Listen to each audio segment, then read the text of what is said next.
So my name is JP Chalet. I'm at Feed It Forward, and I wish I could spend every day here to help him because what he does here, it's exceptional. It's fantastic. It's like we need him, and many people in Toronto rely on him. So, I mean, I definitely am going to spend more time with him, and I'm definitely going to support him as much as I can.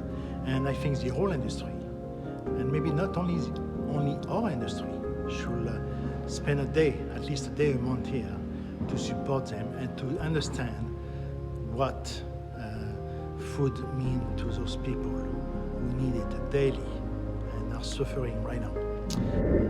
I'm amazed, and I'm going to do as much as I can to dedicate some time for you, Jagger.